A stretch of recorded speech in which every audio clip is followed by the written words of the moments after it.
up your YouTube, search for Stukeley Meadows, watch on your big screen. Or another device if you're at home. Get yourself comfy, this could take a while.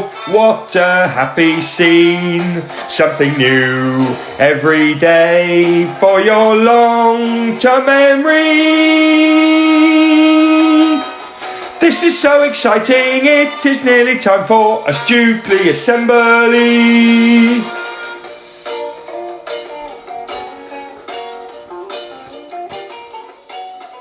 Good morning, good afternoon or good evening everyone, and welcome to our Wednesday reading assembly. For each other we, every day we, to improve we, together we will. Every single Stukeley day we focus on. Our Stukeley motto is, our Stukeley curriculum is, our Stukeley plan for home learning is 4 words that make the magic happen. Yes, they do. Right, welcome to Wednesday reading assembly, everyone. We've got the usual. Now, Mr. Watley hasn't read a story this week. I forgot to remind him. My fault. But if you choose not to hear me read the next part of Mr. Gum, then your teacher or one of your adults can pick a storybook and read it to you instead. There, all is not lost. Anyway, welcome to Reading Assembly. Very excited about today. We're going to start off with a bit of our author warm-up, and we're going to celebrate. We're going to celebrate 16 people that have now been to the Charles Dickens Museum. Here they are. Oh, look at this. 16 people have been there. Now, I went inside. I think one other person went inside. I'm not sure if anybody else did, but getting your picture outside it is the greatest moment. I challenged Stukeley to get 10 people there. We've now got 16. How many more people can get to Charles Dickens HQ before the summer break? I mean, come on. Well done, everyone. If I missed you out of that picture, tell me and I'll put it in. But it's quite tricky to keep track of it. Right, well done, everyone. Right, straight into reading now. I'm going to read the next part of Mr. Gum and the Biscuit Billionaire. If you want to hear Mr. Watley not read a story and get your teacher to do it instead, click story 1. If you want to hear me read the next part of this, story 2, and then we've got cheer boo and all the other great stuff. Right, it's been a while since we, hang on, the fridge freezer's buzzing, hang on.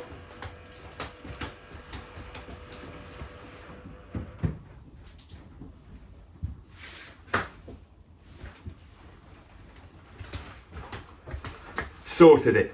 When it starts to buzz, it's got a little bit of cardboard under the leg, and I move the cardboard, it stops buzzing. It's incredible. Anyway, we haven't read this for a while. When we started Mr. Gum and the Biscuit Billionaire, we met the gingerbread man walking around showing off about his billions. His name was Alan Taylor, the gingerbread man. He says, come to my party, it's going to be great. Then we meet Mr. Gum. Mr. Gum says, with his mates, his horrible mates, you know, Jonathan Ripples and Martin Laundrette and Billy William III. He says, let's go to the party. Let's nick all of Alan Taylor's money. And then the next chapter is called, which we're now on, Alan Taylor shows off like nobody's fat business. So they're going to go nick his money. The following afternoon, Polly, remember Polly the girl, her good friend, Friday O'Leary and Polly met at the bottom of Boasters Hill, and they set off together for Alan Taylor's house. For some reason, Friday O'Leary was covered in pomegranate seeds from head to foot. Polly knew better than to ask him any questions, for Friday's ways were deep and mysterious. It's just one of his incredible wisdoms, I expect, thought Polly, and she was right. Friday O'Leary was incredibly wise. As they climbed the hill, the birds of the air swooped down and pecked the seeds off Friday O'Leary. Not a single seed remained. The seeds will decorate their nests and guard against the cuckoos, nodded Friday as the last chaffinch flew away. It's nature's way. But then Friday O'Leary saw the huge white mansion sparkling in the sunshine, and his eyes exploded in amazement. "The truth is a lemon meringue!" he shouted, as he sometimes liked to do. "It's massive!" With that, Alan Taylor ran out to greet them, his delicious face flushed with excitement. "Polly!" he laughed, throwing money at her. "This must be your friend, Friday O'Leary!" For you see, Friday O'Leary was wearing a t-shirt which said, "My name is Friday O'Leary. I'm Polly's friend." "But where's my manners?" said Alan Taylor. "You must be hungry after your long walk." He snapped his fingers, and at once a servant came out of the house holding a silver tray of sandwiches. Really, really posh sandwiches. But there was no time to eat them, because Alan Taylor snapped his fingers again and a sports car appeared. "Hop in!" shouted Alan Taylor, and the next thing you know, the car zoomed into the mansion. Yeah, seriously, it zoomed in through the front door. Round the rooms it whizzed, smashing up Chinese vases and knocking over antique furniture. Whoosh! They ran over a grandfather clock, killing it instantly. "Don't worry," Alan Taylor laughed. "I'm so rich I can afford more." Why, thought Polly, he's just like a little kid showing off. Why doesn't he just do proper things and trust people instead of trying to impress them? But the little biscuit was snapping his fingers more. "To the Allen copter!" he cried, bundling Polly and Friday into a helicopter which stood in the dining room. He fired it up and out they flew, smashing through a stained glass window. Over the hillside they soared, faster and faster, until Polly's head was spinning like a daffodil. Alan Taylor was an absolutely rubbish pilot, and he kept nearly hitting trees and peregrine falcons. So everyone, including himself, was really relieved when he brought down the Allen copter and made a perfect landing in a fish pond. Out they climbed, dizzy and exhausted. "Please, sir," said Polly weakly, "can I get a glass of water?" But Alan Taylor was dancing around like a biscuit possessed. "No time!" he cried. "Look, the party's about to start!" They turned around and Polly saw funfair rides, lots and lots of them all over the hillside. There were stripy tents and lights in the trees and the smell of candy floss in the air. And down below at the bottom of the hill was a tremendous crowd. Nearly all of the townsfolk had turned up. Jonathan Ripples was eating a tub of margarine, and Martin Laundrette was there too, writing in his red notebook. Beanie McLeany, who loved things that rhymed, was doing a showbiz quiz on a girl named Liz. I've got to say that again. Beanie McLeany, who loved things that rhymed, was doing a showbiz quiz on a girl called Liz. A little girl called Peter was there with her dad, whose name was Rachel. And there were hundreds of others beside. Hundreds, I tell you. Alan Taylor snapped his fingers, and all at once the sky was ablaze with fireworks fizzing overhead. "Hooray for the biscuit billionaire!" said the crowd, and they roared and ran up the hill to join the party. Well, what fun it was. You should have been there. The jugglers juggled, the clowns clowned, and the toilet cleaners cleaned the toilets. Fire eaters ate fire, water drinkers drank water, and a lion put its head in the mouth of a lion tamer. In one corner, a fat man displayed his amazing belly for all to see. It wasn't part of the show, it was just Jonathan Ripples, because his shirt had shrunk in the wash. "Let's try the ghost train, Polly," grinned Alan Taylor. "There's real ghosts in there." "Yippee!" cried Polly. "I want to see a ghost." "There's no such thing as ghosts," said Friday O'Leary. "It's all foolish talk, lock, stock and barrel. These bands and wafts and boo ghosts and banquets, they're all made up. Don't believe them."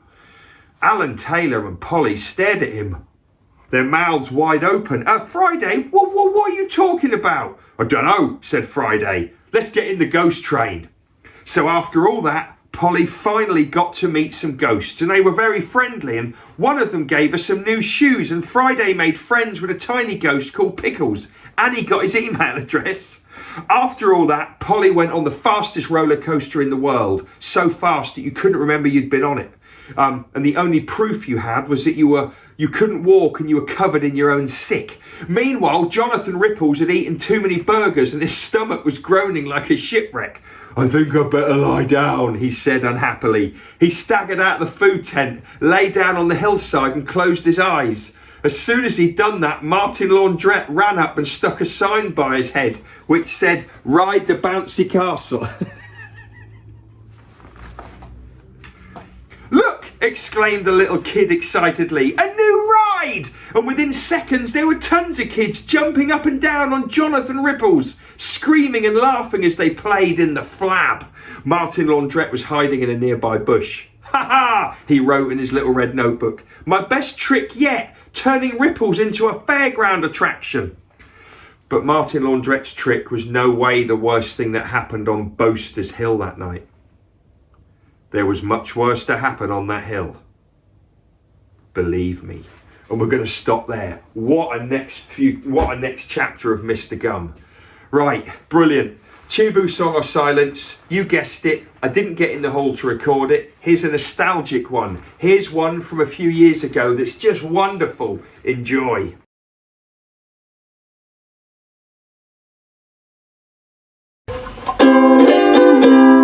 Will they get to cheer or will they get to boo? With either one there must not be violence. They may well get a song, but it will not last that long. We really hope they do not get silence. I can promise you is a fantastic cheer, boo, song or silence, because behind that curtain is Mr. Jones. He's been waiting for me to ask him to do this for weeks and weeks, and now he's got his chance. He's just taken a phone call, so we're hoping that he doesn't get interrupted in the next couple of minutes. Right, is he going to get a cheer, a boo, a song or silence? He's chosen at random. What's he going to get? Classrooms and front rooms across the land. What is Mr. Jones, our volunteer hero, going to get? Right. Let's find out. Out you come, Mr. Jones!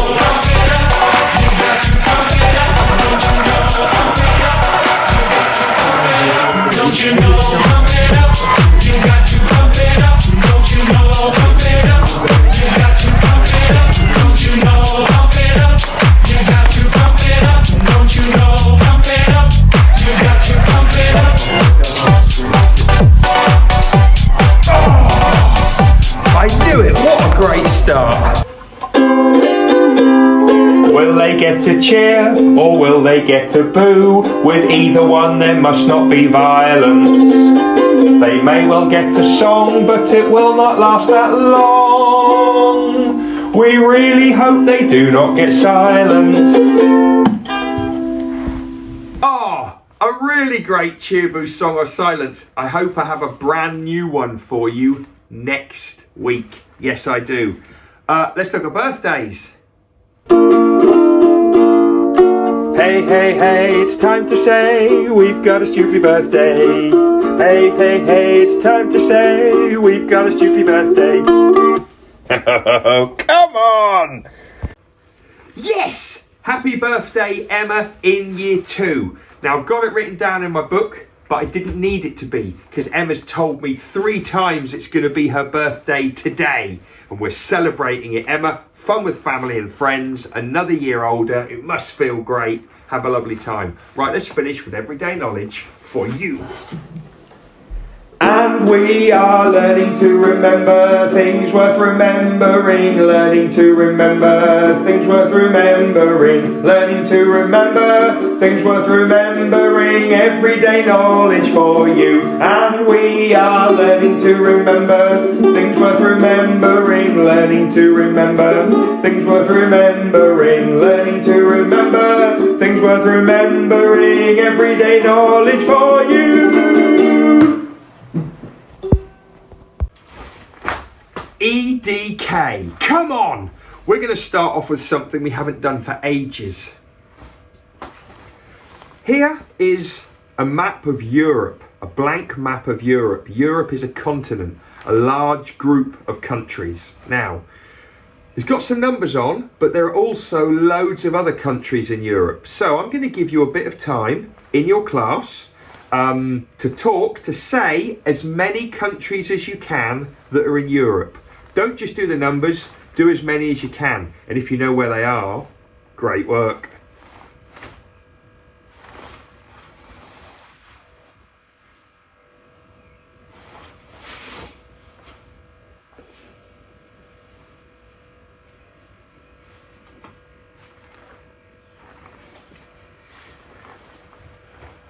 Okay, stop there, stop there. Okay, bit of fun. Did you get England? Did you get Italy? Did you get Poland? Did you get Luxembourg? Did you get France? Did you get Northern Ireland? Did you get Germany? Did you get Portugal? Did you get Spain? Did you get Sweden? Okay, interesting. Right, we are going to do those with more accuracy soon. We're going to make sure we know where they all are, but I just wanted to warm you up. Right, just before we finish, we're going to rattle through. Oh, here's something we haven't done for a while. How many grams in a kilogram?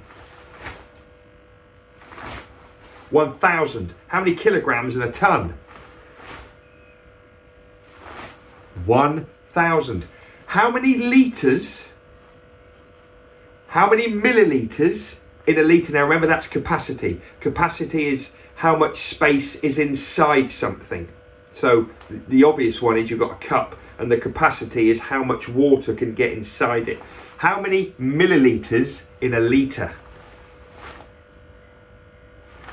1,000. Just to finish off, I'm going to put 4 composers on the screen. Can you see them? 4 composers, yeah? Can you tell me the names of all of our composers? Off you go.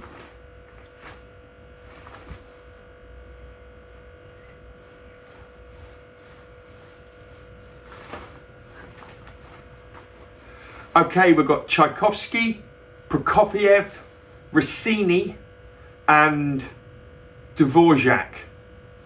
Well done, everyone. See you next time.